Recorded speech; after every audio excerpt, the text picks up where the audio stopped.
bring you greetings from Archbishop Elliot. He takes a close and prayerful interest in this country and in the Church of England in particular. Just to tell you basically where I'm going, after an introduction, I'm going to talk about the disintegration of the state in the broadest sense of the word, the disintegration of the church, and then finally the recovery of the prophetic voice. And this is particularly a conversation, as it were, with Max Warren's 1964 lecture. So first of all, how and why, contrasting Kenya and Great Britain.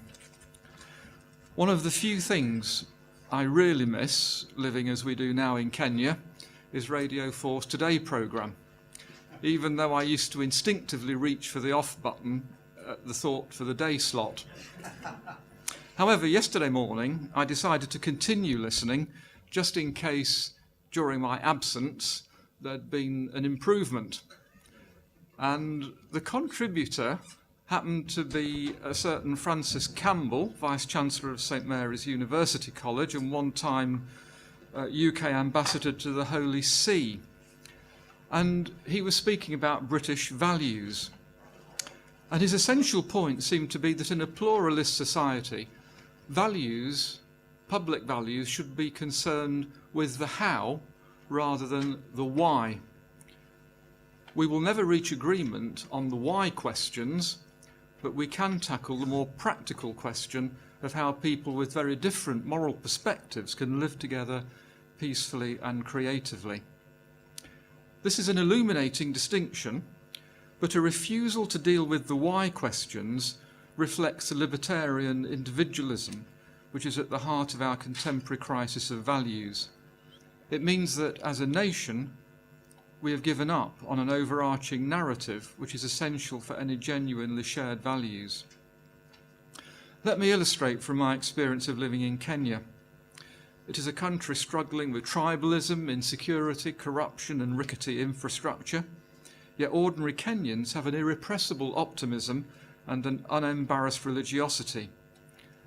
They are building a nation of which they are fiercely proud, which for all its problems is amongst the most developed in Africa, and through the state, and although the state is secular, in that it recognises no one religion or denomination, religious belief is expressed quite naturally in the course of daily life.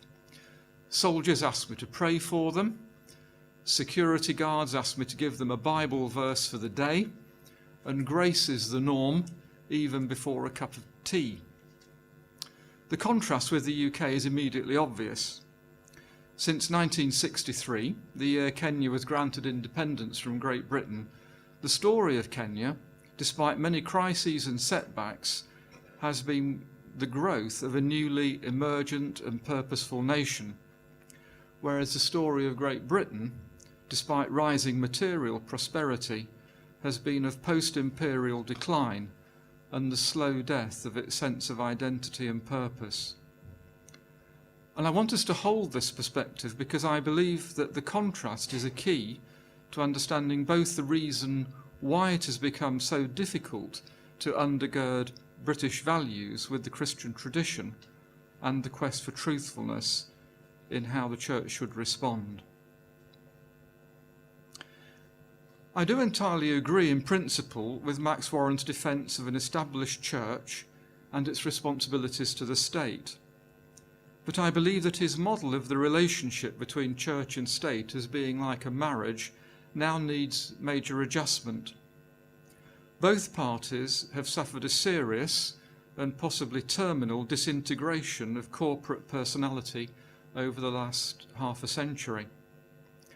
The need for a national church to serve the nation in prophesying, purifying and preparing has never been greater, but the ability of that church to carry out those functions faithfully has never been weaker. The disintegration of the state. Last September, the United Kingdom came close to political disintegration. but this was a symptom of an underlying breakdown of values that had once underpinned the Union. It was widely remarked that Scottish nationalism was energised by a romantic narrative which the Unionists could not really match, but relied instead on a more technocratic political and economic argument. David has already expertly mapped out for us the origin and nature of the dominant secular liberal individualism we live with today, and he noted the loss of a common framework of Christian he noted that the loss of a common framework of Christian assumptions has led to moral argument typically becoming, in the words of moral philosopher Alistair MacIntyre, civil war by other means. The Scottish referendum took on some of the rhetoric of civil war, and I want to explore MacIntyre's thought further. His important and perceptive book, After Virtue, first published in 1981, was perhaps ahead of its time, but is now certainly coming into its own, with the prediction that his prediction that the West is heading for a new dark age. He draws a crucial distinction between two very different ways of understanding values. Firstly, for both historic Christian and classic Aristotelian ethics, what is virtuous is governed teleologically. It has a purpose. It is that which men and women aspire to do and be when they align their lives with an overarching purpose.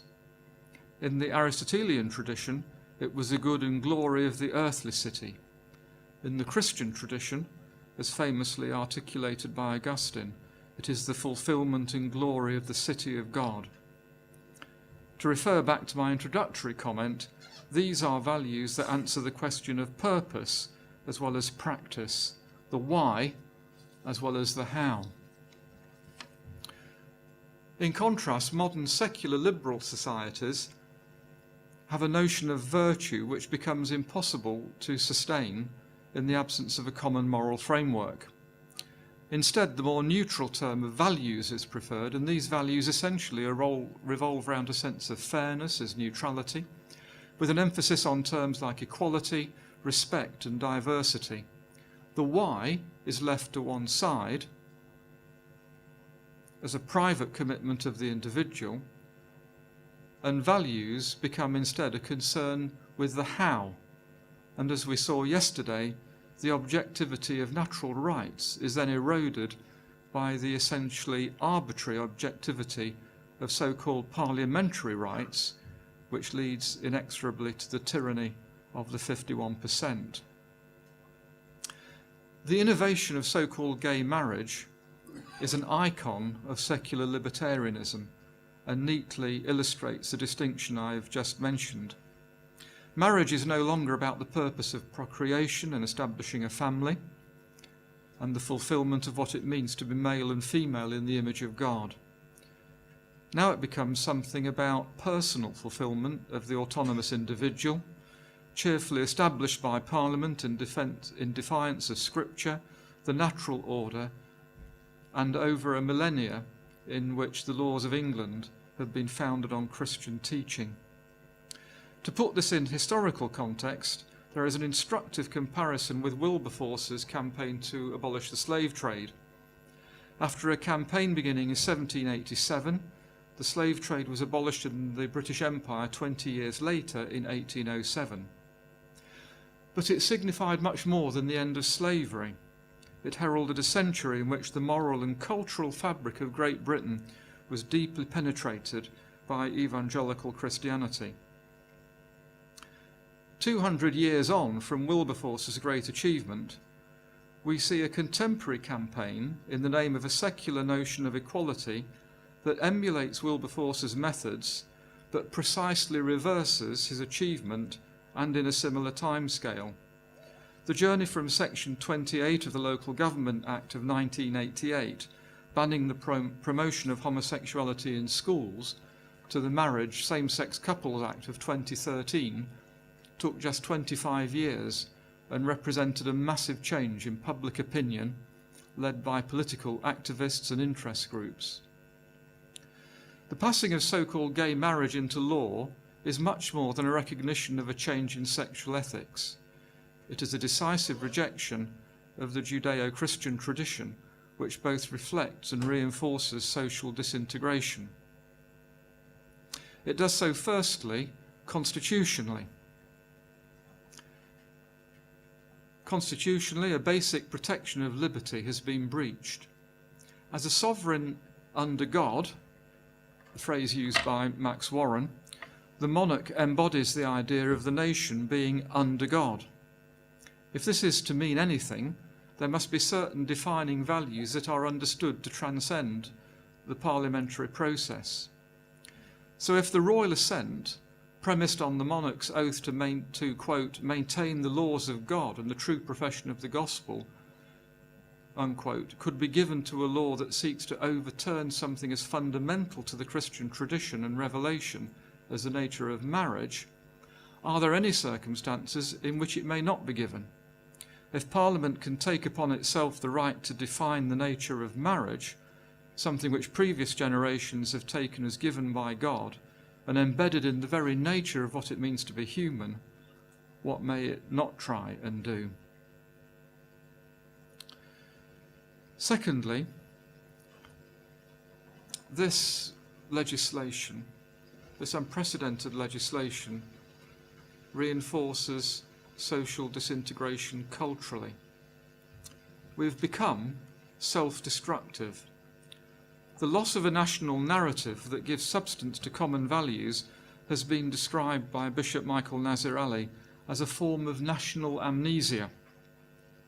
It is instructive to link this with Alistair MacIntyre's insight that being able to locate ourselves in a history is essential for a proper account of self-identity. He writes, "When someone complains, as do some of those who attempt or commit suicide, that his or her life is meaningless, he or she often, and perhaps characteristically, is complaining that the narrative of their life has become unintelligible to them, that it lacks any point, any movement towards a climax or telos. What is true of an individual is also true of a nation if we follow Max Warren's high view of a nation when he writes, quote, if one accepts a biblical understanding of history, then nations are part of a providential ordering of human life. National self-consciousness, like individual self-consciousness, is something good in itself, however much it may be distorted to evil ends." Now, Max Warren assumed a fully functioning national self-consciousness, but are we now committing a slow suicide? Radical individualistic libertarianism that has cut us off from an unembarrassed sense that being British means sharing in a common moral heritage and habits. Like the ash tree, we are suffering from a seemingly unstoppable dieback of national consciousness, and meanwhile the rise of movements with a strong narrative to answer the why as well as the how continues. Scottish nationalism, offering a new and confident nationalistic narrative. UKIP, reacting to the sense that many have of Britain, and England in particular, as no longer being home. And Islamic jihadism, making violence a virtue in the service of a revived caliphate and a fast track to heaven. These are all, in their different ways, signs of that death and disintegration of a properly national consciousness. The disintegration of the church. So can the church breathe life into this state that is dying a self-inflicted moral and spiritual death?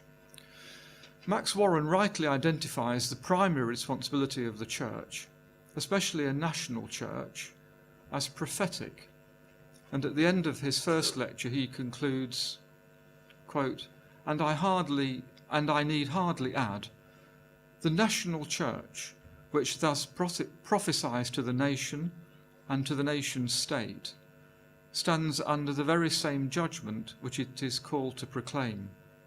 It, like the state, is under God. Now, if that is a statement of what is rather than what ought to be, what hardly needed to be added in 1964 is now highly questionable. As with the state, it is far from clear that the Church of England functions today as under God in any meaningful sense of the word. To be under God means to be subject to his word and to be sent by him.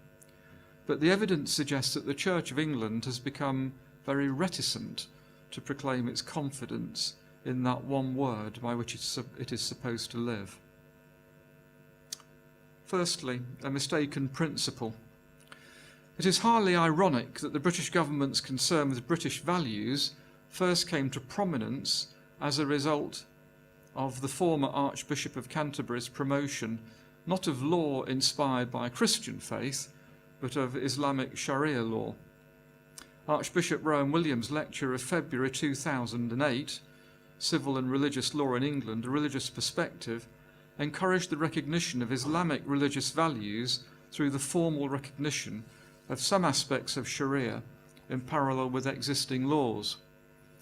Following an overwhelmingly negative public reaction, the Prime Minister, Gordon Brown, asserted that British law must be based on British values, while, as John Milbank dryly observes, reminding the populace that it, the government, had set up a committee in order to discover just what those values might be. Although roundly criticised, Rowan Williams was in fact being entirely consistent with that form of negative Hegelianism associated with the British philosopher Gillian Rose, that I argued in my book Shadow Gospel provides an underlying coherence to his theology. At its heart lies a commitment to the integrity of a dialectic in which the willingness to be dispossessed, not just of self-interest, but of also of what we think to and know to be right, has a central place. In the case of the debate on Sharia law, the underlying problem was Rowan Williams' willingness to be dispossessed of a commitment to the Judeo-Christian tradition as the nation's cultural meta-narrative.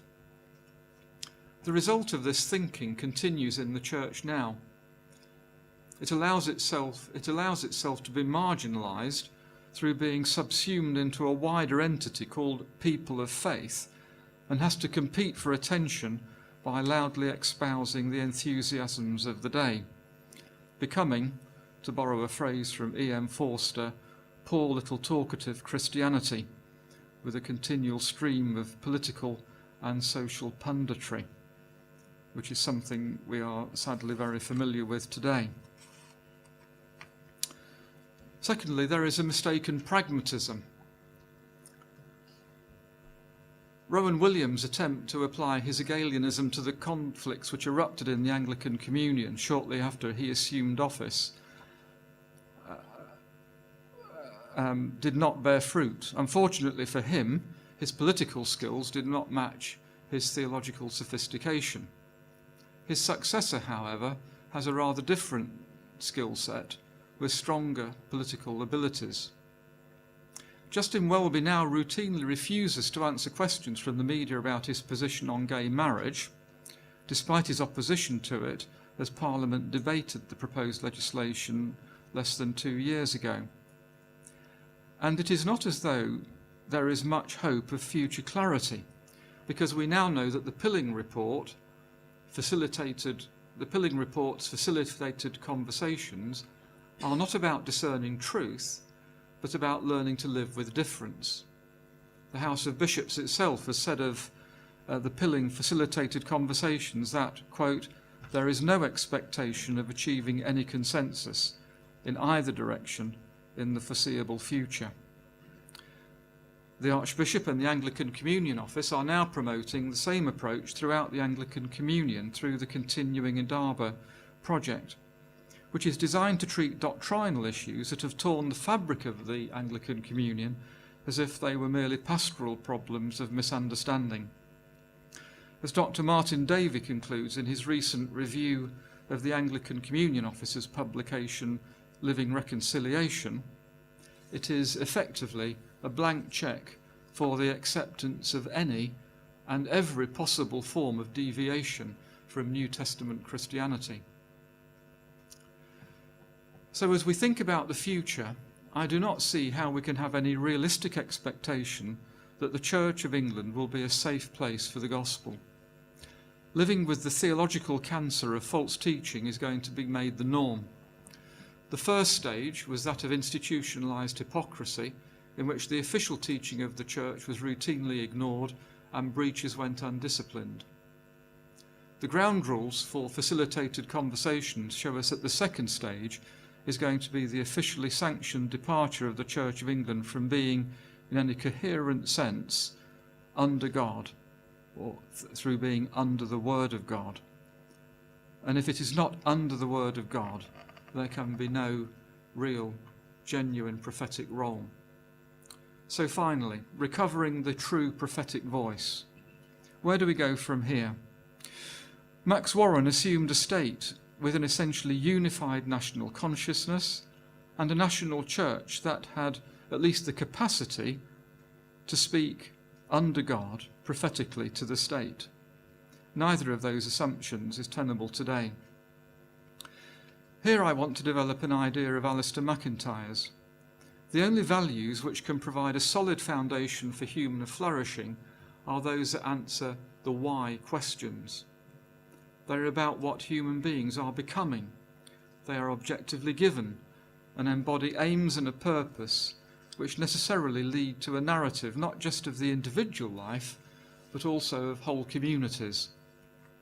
So at the close of his book, MacIntyre, writing in 1981, remember, makes an appeal for a new Saint Benedict. He writes, "A crucial turning point," this is in early European history, "occurred when men and women of goodwill turned aside from the task of shoring up the Roman Imperium and ceased to identify the continuation of civility and moral community with the maintenance of that imperium. What they set themselves to achieve instead was the construction of new forms of community within which the moral life could be sustained, so that both morality and civility might survive the coming ages of barbarism and darkness." What matters at this stage is the construction of local forms of community in which civility and intellectual and moral life can be sustained through the new dark ages which are already upon us. End of quote. My brief survey of state and nation suggests that the Church will only recover its prophetic voice when, to slightly adapt MacIntyre, we cease to identify the maintenance of Church of England structures with the maintenance of the gospel as the Church of England has received it. It is time to set ourselves to achieve new forms of faithful ecclesial community through which the prophetic word can be heard clearly in a dying culture with spiritual power and intellectual grip. There can be no convincing narrative apart from a convincing Christian community. Let me conclude. We should not abandon our vocation as members of a national church, but the authentic prophetic voice will only be heard from a confessing church which wholeheartedly embraces the faith as the Church of England has received it, but may or may not intersect with the institutional structures of the Church of England. A confessional rallying point already exists within the Anglican Communion. We have the GAFCON movement and the Anglican Mission in England, so we do not need to stop being Anglicans. And neither should we seek to leave the Church of England, but we should not shrink from exile if it comes. Thank you.